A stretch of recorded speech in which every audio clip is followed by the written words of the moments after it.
नमस्कार, आदाब। मैं नीलांश रंजन। अगर किसी की कविता, किसी के गीत, किसी के अल्फाज अपने वतन के सरहद को पार करता हुआ 7 समंदर पार धूम मचा दे तो यकीनन उन अल्फाज में कहीं न कहीं जादुई असर है। और ये जादुई असर ऐसा वैसा नहीं था, बल्कि दीवानगी की हद तक थी। जी हाँ, 50 के दशक में तत्कालीन सोवियत संघ में हिंदी सिनेमा के गीत ऐसे ही धूम मचाया था, और वो गीत था आवारा हूँ या गर्दिश में हूँ आसमान का तारा हूँ। यही नहीं, जून 1955 में तत्कालीन प्रधानमंत्री पंडित जवाहरलाल नेहरू जब मॉस्को गए थे तो वहाँ के तत्कालीन प्रधानमंत्री बुल्गालिन ने भी नेहरू जी का स्वागत किया था इसी गीत के साथ, आवारा हूँ या गर्दिश में हूँ आसमान का तारा हूँ। जी हाँ नाजरीन, आप समझ गए होंगे कि आज हम बातचीत कर रहे हैं जाने माने गीतकार कवि शैलेंद्र पर।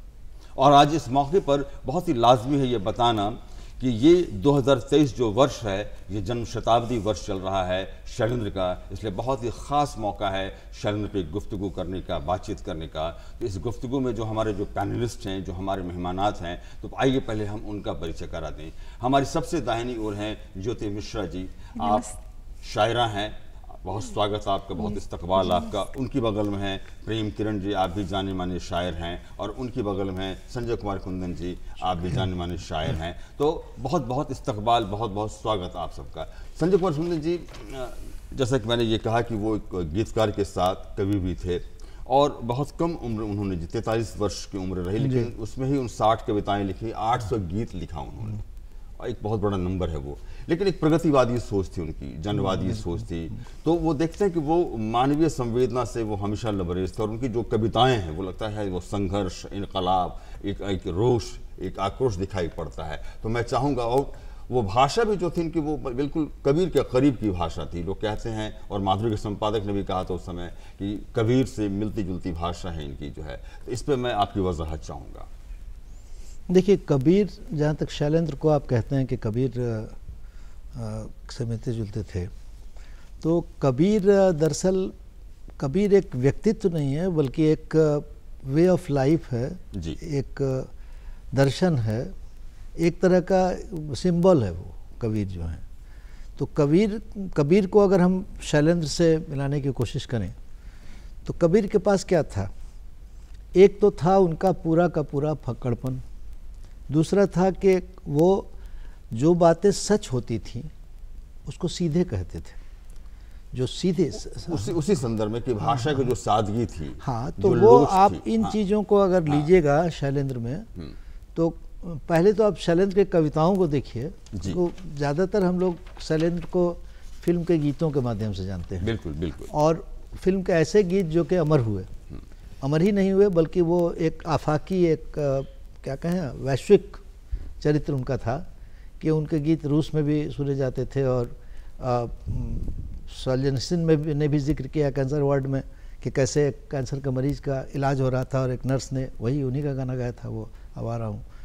तो वो जो उनका पूरा हम लोग देखते हैं तो शुरू करते हैं सिनेमा के गीतों से, लेकिन थोड़ा पहले जाइए और देखिए कि उन्होंने कविताएँ भी लिखी, हिंदी की कविताएँ भी लिखी, और उसमें वो सारी सच्चाइयाँ थी जो साहित्य के लिए, एक अच्छे साहित्य के लिए अपेक्षित है। प्रेम पर हैं उनकी कविताएं, जो एक आदमी महसूस करता है क्या कारण है कि शैलेंद्र जो है या कबीर जो हैं वो रचे बसे हुए हैं हर आदमी के, आम आदमी के और ख़ास आदमी के भी दिल में। वो कारण यह है कि वो उनके जीवन से जो चीज़ें छूती हुई चीज़ें हैं, वो सारी चीज़ें आप उनकी कविताओं में पाते हैं। तो शैलेंद्र की कविताओं में ये दूसरी बात है कि शैलेंद्र का एक उनका बेबाक जो उनका स्वभाव था, और संघर्ष करने का जो स्वभाव था। अगर आप शैलेंद्र के जीवन को देखेंगे, जब उनका जन्म भोजपुर में हुआ, फिर वो रावलपिंडी गए, परिवार गया, फिर वापस मथुरा लौटे, फिर बम्बई गए, नौकरी की, उनका एक परिवार था, उनके बेटे बेटियां वगैरह थीं, पत्नी, और सबको उन्होंने निभाया नौकरी करके। और अंत में भी जो उनका जो एक ड्रीम प्रोजेक्ट था, तीसरी कसम जो बना, उसके बाद भले उसको एक पुरस्कार बड़ा मिला, लेकिन फिर भी वो जो बॉक्स ऑफिस पर हिट नहीं हो सकी, और उसके बाद उनकी मृत्यु भी हो गई बहुत अपायु में, 43 साल की उम्र में। पूरा जीवन संघर्ष का है, और ये संघर्ष का जीवन जो है, इसलिए उन्होंने कहा भी था हर जोर जुल्म की टक्कर में हड़ताल हमारा नारा है, जो बाद में संघर्ष हो गया। वो संघर्ष का जो जीवन और था, वो नारे के रूप में आज भी इस्तेमाल होता है। और उस संघर्ष को ऐसा नहीं है कि वो संघर्ष ने उनको पराजित किया, वो संघर्ष को बहुत ही आसानी से लेकर के जीते थे और कविताएं रचते थे। कबीर का जीवन भी वैसा ही था। कबीर का जीवन भी अगर देखें, अगर परिवार को हटा दें थोड़ी देर के लिए, तो कबीर का जीवन भी वैसा ही था। जो बातें उन्होंने देखी वो उन्होंने कही, जनता का दुख उनके अंदर भी बल्कि था। आप उनकी कुछ कविताओं पर अगर गौर करेंगे, चूल्हा है ठंडा पर और पेट में आग है, गर्मा गर्म रोटियां क्या हसीन ख्वाब है। तो यही बात, इसलिए मैंने कहा कि जो मैंने की वो सीधी बात वो करते थे, वो कोई लाग लपेटने, बिल्कुल सीधी बात जो है। या भगत सिंह पर जिन्होंने जो कविता लिखी थी, भगत सिंह इस बार न लेना काया भारतवासी की, देशभक्ति के लिए सजा मिलेगी फांसी की। हाँ बिल्कुल। और ठीक वो 47 के बाद की वो मंजर है जब वो कविता लिखते हैं जो। तो इसलिए मैंने कहा कि वो कविता में वो लगा कि वो सीधी बात करते थे, सरल भाषा में बात करते थे, और एक लोच भी थी भाषा में। और जनमानस में और जन हृदय में उनका बसना, ये भी उनको कबीर के करीब लाता है कि कबीर भी आज भी जिंदा हैं, और उनके दोहे जो हैं लोग पढ़ते हैं, ये बात था। और पूरा जीवन उनका, तो जाहिर तौर पे गीत उन्होंने 800 गीत लिखे थे, 60 कविताएं लिखी थी, तो उनकी पहचान तो एक गीतकार के रूप में जो है ग्लोबल पहचान बनी थी। खैर मैं अभी उस पर भी आऊँगा। प्रेम कुरन साहब, मैं आप पे आना चाहूँगा कि उनकी जो कविताएं हैं और ख़ासकर जो गीत हैं, सामाजिक सरोकार को, मानवीय सरोकार को कभी वो दरकिनार नहीं करते हैं। जो भी लिखते हैं उसमें उनके सामाजिक सरोकार, मानवीय सरोकार प्रतिबिंबित होते हैं। और बहुत सारे उनके कई गाने, एक गाने नहीं कई गाने हैं जहाँ पे उनकी वो सोच वो निखर कर सामने आती है। सब कुछ सीखा हमने न सीखी होशियारी, सच्चे दुनिया वालों के हम हैं अनाड़ी। या फिर कहते हैं किसी के मुस्कुराहटों पे हो निसार, किसी का दर्द मिल सके तो ले उधार। तो वो मानवीय सरोकार, वो सामाजिक सरोकार, और इसलिए जनकवि नागार्जुन ने उन्हें कहा था गीतों का जादूगर। जनकवि नागार्जुन, एक ये बहुत महत्वपूर्ण बात है। नागार्जुन खुद ही जनकवि, तो उन्होंने कहा था ये गीतों का जादूगर है। तो इस पर मैं आपका नजरिया चाहूँगा। जहाँ तक हमको लगता है कि इनकी भाषा कबीर के साथ नहीं मेल खाती है, इनकी भाषा मेल खाती है नागार्जुन से। नागार्जुन ने भी अकाल पर एक बहुत अच्छी कविता लिखी थी। अकाल पर इनके यहाँ भी एक कविता है बिल्कुल, जो बड़ी सच्ची कविता है। नागार्जुन की भी कविता जो है बहुत सच्ची कविता है। तो वो हमको लगता है कि इनकी जो भाषा है, इनका जो शब्द चयन है या जो भाषा में जो सरलीकरण है, वहाँ से वो नागार्जुन के यहाँ से उनके पास आया है। कबीर के यहाँ हालांकि इन्होंने भी आध्यात्मिक गीत भी बहुत लिखे हैं, प्रेम संबंधी गीत भी जहाँ लिखे हैं, जितना लिखे हैं बहुत बेहतरीन लिखे हैं। समाज के हर तबके के लिए, हर संघर्ष में उनका ये रहा है। लेकिन परिस्थिति कुछ इस तरह के बनी कि फिर उनको जाना पड़ा राज के पास और उनसे 500 रुपये कर्ज लेना पड़ा। और कर्ज लौटाने जब वो गए तो उन्होंने कहा कि मैं किसी को, मैंने जो पैसा देता हूँ लेता वापस नहीं हूँ, उसका कोई इंटरेस्ट नहीं लेता हूँ। तो अगर आप कर्ज लौटाना ही चाहते हैं तो इसके लिए आप जो है सो बरसात के लिए 2 गीत आप लिख दें। तो उन्होंने उनकी बात मानी। और हाँ, वो खैर वो है, उसमें से बरसात फिल्म के उन्होंने गाने लिखे, 2 गाने लिखे थे। हाँ, 2 गाने। बरसात तो का टाइटल सॉन्ग। असल चीज़ जो है वह जो पीड़ा उन्होंने अपने सामाजिक ये से जोड़ा, और उनका जो जनवादी सोच था, उस सोच सब सारी की सारी उनकी कविताओं में ढल के आई, और वो गीत के रूप में आए, वो फिल्मों में भी आए। ऐसी भी जो लेकिन सामाजिक, वही मैंने कहा, सामाजिक सरोकार जो है या मानवीय जो चिंतन है वो झलकता, वो कभी अलग नहीं हुआ उससे। हाँ, कभी अलग नहीं, कभी अलग नहीं हुए।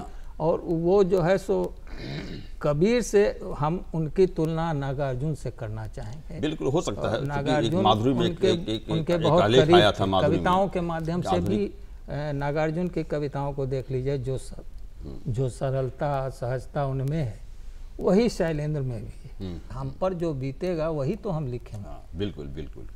ज्योति मिश्रा जी, जी जैसा कि अभी संजय कुमार कुंदन साहब ने कहा कि उन्होंने तो प्रेम की भी लिखा, तो बिल्कुल सही बात है कि वो सिर्फ आग और संघर्ष और इनकलाब के ही कवि नहीं थे, बल्कि ये जो शैलेंद्र पे जो जीवनीकार हैं इंद्रजीत सिंह, इन्होंने भी लिखा है कि आग, राग, इश्क और इनकलाब के वो कवि और गीतकार थे। तो प्रेम की कोमलता भी है उसमें, निश्चित तौर पे वो पाई जाती है। और मैं उदाहरण के तौर पे मैं देना चाहूँगा कि गाइड का एक गाना जो पिया तो से नैना लागे रे, यह गीत शालीन श्रृंगार का अप्रतिम आख्यान है। या फिर दैया रे दैया चढ़ गयो पापी बिछुआ, हाय रे हाय मर गए कोई उतारो बिछुआ। तो एक श्रृंगार या जीवन के जो मतलब जो रस होते हैं वो सब उसमें बहते हुए दिखाई पड़ते हैं। एक लड़की जो जवान हो रही है वो कैसे सोचती है, तो मतलब वो प्रेम की जो कोमलता है वो बिल्कुल उसमें बरकरार है। जी बिल्कुल बिल्कुल, तो बहुत सही कहा आपने। फिल्मों में ज़िंदगी के हर फलसफे और हर रंग पे उन्होंने गीत लिखे हैं, और यही वजह है कि जब उनके गीतों को कोई भी सुनता है तो उसको लगता है ये गीत मेरे लिए ही लिखे गए हैं। और जैसा कि आपने कहा कि उनमें एक आग थी, तो स्वाभाविक बात है जब उन्होंने गीत लिखना शुरू किया तो उस समय भारत में आज़ादी का हो रहा था आंदोलन, तो वो आग उनमें थी, बदलाव की आग। लेकिन वो आग एक अतिरिक्त आग भी थी, वो मोहब्बत का राग पैदा करने की आग।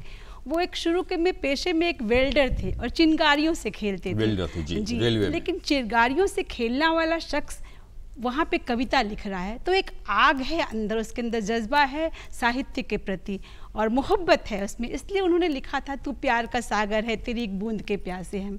और आपने बहुत खूबसूरत गीत का जिक्र किया, ये जो गाइड का कि पिया तो से नैना लागे रे, ये गाना तो कमाल का गाना है, अद्भुत सौंदर्य और प्रेम है इसमें, प्रेम ही प्रेम है बिल्कुल। एक नायिका जो प्रेम में पड़ी हुई स्त्री के लिए कभी भी आसान नहीं रहा ये कहना कि मैं प्रेम में हूँ। पिया तो से नैना लागे रे, जाने क्या हो अब आगे रे। कितनी सरलता से बहुत बड़ी बात, सच्चाई को उन्होंने रखा है कि एक स्त्री जो प्रेम में पड़ी है खुश तो है, लेकिन अगले ही क्षण वो कह रही है आगे का रास्ता क्या होगा ये बहुत मुश्किल है।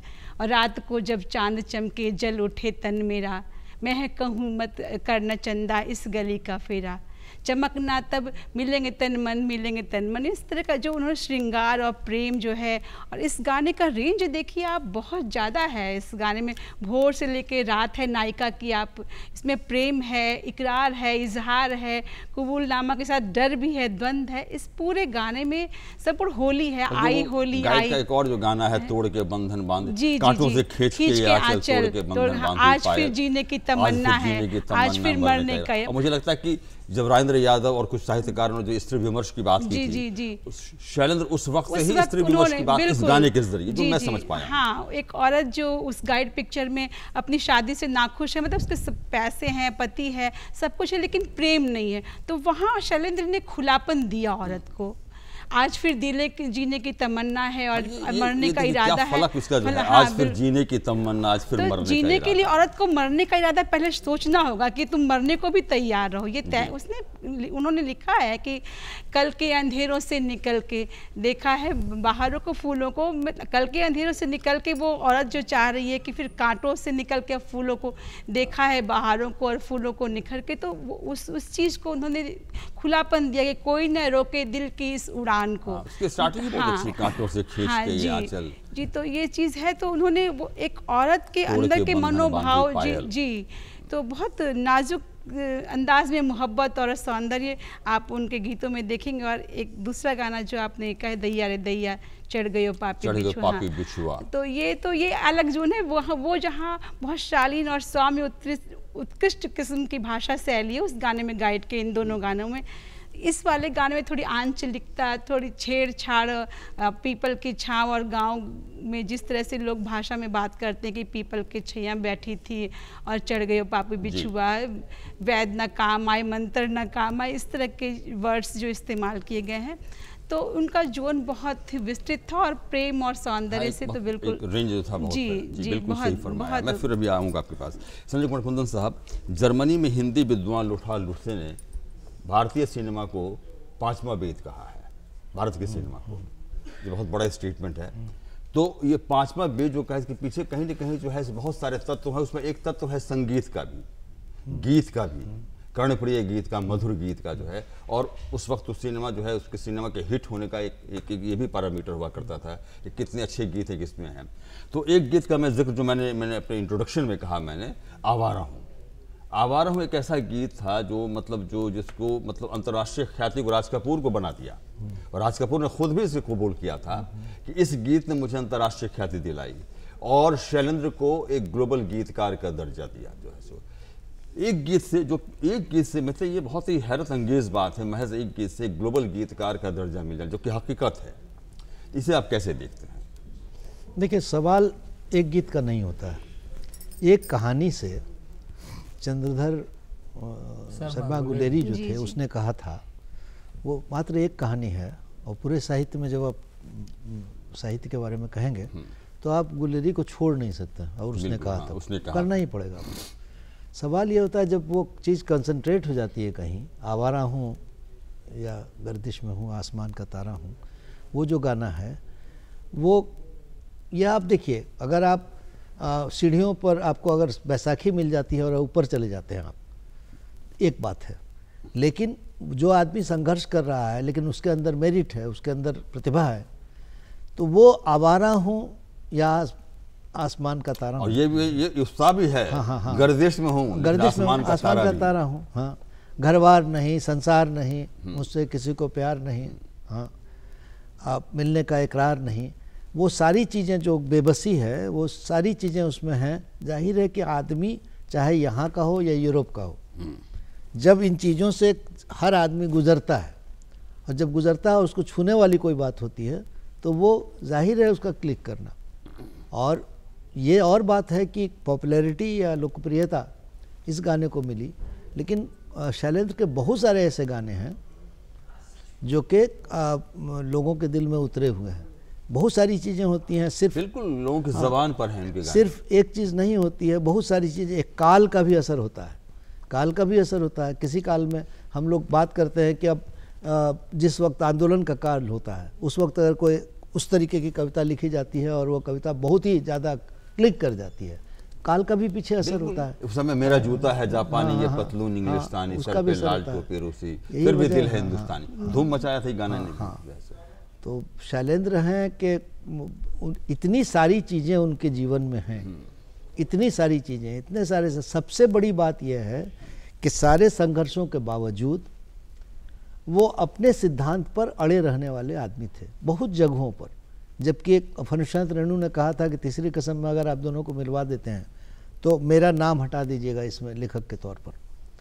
और उस वक्त जब वो बाहर निकले तो शैलेंद्र ने उसे को गले लगा लिया, रेणु जी दोनों ने, क्योंकि शैलेंद्र की भी यही सोच थी कि वो अपने सिद्धांत से नहीं हटते थे। तमाम संघर्षों के बावजूद, तमाम बड़े बड़े नामों के बावजूद वो अपनी बात मुश्किलात भी आई, लेकिन वो डिगे नहीं, टिकते नहीं थे। इसलिए वो उन्होंने जो बातें कही, ऐसी बातें कही ही हैं, वहीं से उठा के देख लीजिए शैलेंद्र को, चाहे उनकी शुरू के कुछ कविताएं या बाकी के बहुत सारे गीत जो उठा के देखिए, कहीं पर भी ऐसा नहीं है कि आरोपित है। वो जो चीज़ें हैं वो हृदय से निकली हुई चीज़ें हैं। आवारा हूँ की तो मकबूलियत ये थी कि रूसी भाषा में भी अनुवाद हुआ उसका। बिल्कुल, हाँ। और जो नोबेल पुरस्कार विजेता जो उपन्यासकार हुए रूस के, उन्होंने कैंसर वार्ड जो उनका जो उपन्यास है, कैंसर वार्ड में उन्होंने इसकी चर्चा की, नर्स गा करके, लोकप्रियता यहाँ एक नर्स गा करके एक रोगी को थोड़ा यह कर रही थी, तो वो तो है। प्रेमकिरण साहब, गाने तो बहुत सारे उनके हैं जो बहुत पॉप। 1959 में यहूदी फिल्म के लिए उनको वो मिला था फिल्म फेयर अवार्ड, ये मेरा दीवानापन है या मोहब्बत का सूर। फिर लगातार 1960 में भी मिला उनको ये, तो अनाड़ी फिल्म सब कुछ सीखा हमने। तो बातों को सीधे सरल शब्दों में कहना, मतलब ये इनकी सबसे बड़ी ये खासियत थी। और जैसे मैं एक गाने का, मैं आपको 2-3 गाने का मैं यहाँ पर जिक्र करूँगा। दिल का हाल सुने दिल वाला, छोटी सी बात न मिर्च मसाला, या फिर सजन रे झूठ मत बोलो, खुदा के पास जाना है, वहाँ कौन है तेरा मुसाफिर जाएगा कहाँ, दम ले ले घड़ी भर, ये छैया पाएगा कहाँ। इतनी मतलब सरल भाषा में इतनी बड़ी बात कह देना, इस पर मैं चाहूँगा। नहीं, बात देखिए, कोई जो राइटर होता है और जब आपका किसी भी विचार के प्रति एकदम कॉन्सेप्ट साफ है तो भाषा अपने आप सरल हो जाएगी। आप उसको कठिन शब्द में लिख ही नहीं सकते। कठिन शब्द में लिखना तब होता है जब आपके पास कोई कॉन्सेप्ट नहीं है, आप रचना कर रहे हैं। आज जो फिल्मों में गीत लिखे जा रहे हैं उसी तरह से गीत लिखे जा रहे हैं। आपके पास कोई विजन नहीं है, बस फिल्म में एक सीन मिला और उस पर आपने गीत लिख दिया। तो शैलेंद्र उस तरह के राइटर नहीं थे। शैलेंद्र जो भी लिखते थे बहुत ठोक बजा के लिखते थे, और वो चूँकि उनका फ्लैशबैक में अपने जा कर के उन घटनाओं को याद करते थे और फिर गीत रचना करते थे। बहुत से गीत उनके पहले के लिखे हुए थे जो फिल्मों में आ गए हैं। तो वह सरलता बहुत स्वाभाविक है उनके यहाँ, बहुत नेचुरल है, जो हर आदमी के ये में बूते में नहीं है। वो हर आदमी उस तरह के गीत नहीं लिख सकते हैं। और बहुत मार्मिक असर छोड़ने वाले, मतलब सजनमा वही बैरी हो देखिए गए ना, हमार। मैं आसमान का तारा हूँ, आप जरा इसको इलस्ट्रेट कीजिए, इसको जरा डिफाइन कीजिए, तो उसको आप देखिए, आसमान का तारा किसके तरफ इशारा है? मैं आसमान का तारा हूँ, या गर्दिश में हूँ आसमान का। कहने का मतलब है कि हम सब एक ही ये के संतान हैं, और आप हमको यहाँ पर असहाय किए हुए हैं, हमारे साथ भेदभाव करते हैं, हमारे साथ उठना बैठना नहीं करते हैं। तो ये जो बीच में जो खाई था, सामाजिक खाई, उसकी जो विद्रूपता थी, उसको बहुत सुंदर तरीके से उन्होंने अपनी कविता में, होठों पे सच्चाई रहती है जहाँ दिल में सफाई रहती है, हम उस देश के वासी हैं जिस देश में गंगा बहती है। तो ये मतलब ये इतनी सरल भाषा, लेकिन बात बहुत दूर तक जाने वाली, बहुत दूर तक जाने वाली। तो जो आदमी सरल और सच्चा और ईमानदार होगा अपने पेशे के प्रति, वह जो है सो इस तरह के संवेदनात्मक गीतों में एकदम रचा बसा होगा, और उसकी भाषा बहुत सरल और सहज होगी। अच्छा, अब हमारे पास क्योंकि वक्त बहुत कम है, तो मैं एक मुख्तसर में चाहूँगा उसका जो तीसरी कसम पे चर्चा करनी है मुझे, कि हिंदी का गीतकार कहा जाता था, लेकिन इस मिथक को भी उन्होंने तोड़ा, और उन्होंने फिर ऐसे भी गीत लिखे, भोजपुरी के भी गीत लिखे, और जो जिसमें उर्दू अल्फाज हों, अजीब दास्तां हैं ये, कहाँ शुरू कहाँ ख़त्म, इस तरह का जो है। तो इस पर मैं चाहूँगा मुख्तसर जवाब। जी बिल्कुल, उन्होंने उनका रेंज देखिए उर्दू के, तो वो रावलपिंडी में उनका जन्म हुआ था, तो उनकी शख्सियत में उर्दू शामिल थी, नेचुरली होना ही था, और हिंदी वो भाषी थे तो हिंदी थी ही।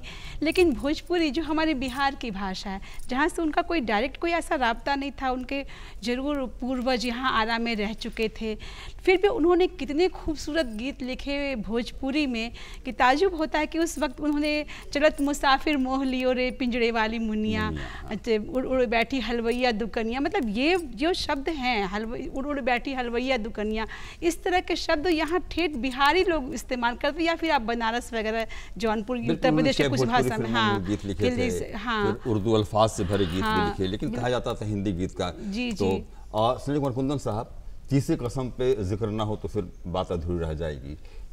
मतलब सर्वश्रेष्ठ कृति पे, मतलब साहित्यिक कृति पे फिल्म नहीं बन सकती, इस मिथक को भी तोड़ा गया था और एक क्लासिक फिल्म का दर्जा दिया गया। और ये फिल्म मतलब उनकी आत्मा के बहुत करीब थी, वो कहते थे कि ये फिल्म मेरी आत्मा है जो है। लेकिन इतनी अच्छी फिल्म के बावजूद वो फिल्म फ्लॉप कर गई, लेकिन 1967 फिर उसको राष्ट्रीय पुरस्कार भी मिलता है, और सारे बड़े बड़े डायरेक्टर की फिल्मों को दरकिनार करते हुए सत्यजीत रे भी शामिल थे, मृणाल सिंह, ऋषिकेश मुखर्जी। तो ये जो विरोधाभास हम देखते हैं कि एक तरफ क्लासिक फिल्म का दर्जा, एक तरफ फिल्म दर्शकों द्वारा नकारा जाना, इसको कैसे देखते हैं आप? देखिए, बॉक्स ऑफिस पर हिट होना एक अलग सी बात है, उसको आप किसी अच्छी फिल्म के मानक से नहीं जोड़ सकते हैं। वो दर्शकों के मिजाज पर निर्भर करता है, और समय के बाद फिर हो सकता है वही फिल्म हिट हो जाए। इसलिए दो चीज़ें हैं, फिल्म अच्छी थी ये हम माने, फिल्म उनके आत्मा से निकली हुई चीज़ थी जो कि पूरा का पूरा असर आज के दिन तक करती है। कभी कभी बड़ी अच्छी फिल्में भी पिट जाती हैं, उसका कोई माने नहीं। हाँ, सही बात है। अब चलते चलते प्रेम किरण साहब यही जानना चाहेंगे कि उनकी जड़ें तो बिहार से जुड़ी हुई थी, उनके फादर, उनके पिताजी, उनके दादा यहीं अख्तियारपुर आरा रहने वाले थे, और उनकी जड़ें थी जुड़ी हुई। लेकिन बिहार सरकार ने अब तक शैलेंद्र के नाम पे कोई पुरस्कार नहीं शुरू किया, जबकि राजभाषा में सब हैं, नागार्जुन हैं, फणीश प्रणाथ रेणु पुरस्कार, लेकिन शैलेंद्र के नाम पे नहीं हुआ। इसका राजनीतिक पहलू है, और वो जो है सो उससे प्रभावित होता है। बहुत से ऐसे लोग हैं बिहार के अच्छे अच्छे गीतकार, और ये उनके नाम पर कोई पुरस्कार नहीं है। और तीसरी कसम तो मुझे लगता है कि इसको कभी भुलाया ही नहीं जा सकता है। माइलस्टोन है उनके सबसे जीवन के, लेकिन वही उनका लिए जानलेवा भी हो गया। बिल्कुल। उसके बाद उसमें राज कपूर ने भी बहुत अहम रोल अदा किया। राज कपूर की भी मंशा थी कि इसका एंड बहुत दुखदाई है, सो इसको बदला जाना चाहिए, और वो उस पर अडिक्ट है। कसम को लेकर तो बहुत सारे किस्से वो हैं, अडिक्ट कैसे है वे कि कर्ज नहीं में डूबे और बदलेंगे, कैसे तो क्या हुआ। उनका ये सब कारण रहा, उनका जो मौत का कारण आखिर में बना।